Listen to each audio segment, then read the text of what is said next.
ก่อนๆสายหวยดังกล่าวนี่ฮะมันเป็นสายหวย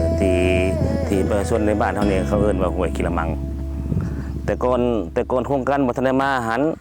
สายหวยดังกล่าวก็ปรากฏว่ามีขี้เหยื่อล่วงหลายได้แต่มีขี้เหยื่อแล้วก็เวลาฝนตกยามฝนตกแล้วน้ำก็อยากอั่งน้ำอั่งนอนตามสายหวยดังกล่าวนี้มันก็มีการน้ำท่วมเล็กๆน้อยๆก็บ่ถึงขั้นว่าสิเป็นภัยพิบัติอีหยังดอกแต่ว่ามาคุมื้อนี้ภายหลังที่โครงการดังกล่าวนี้มาขึ้นมาเกิดอยู่ในบ้านของพวกเฮานี้ก็ได้พากันอนามัยว่าหั่นซะขี้เหงื่อนี่เฮ็ดให้สายหัวดังกล่าวนี้หั่นสะอาด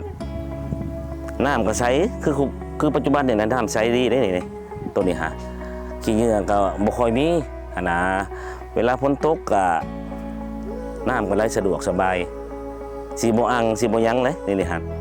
น้ำก็สะอาดดีคันว่านั่นมีผู้อยากเลี้ยงปลานี่คือว่าเลี้ยงได้น้ำสะอาดดีภายหลังที่โครงการดังกล่าวหัน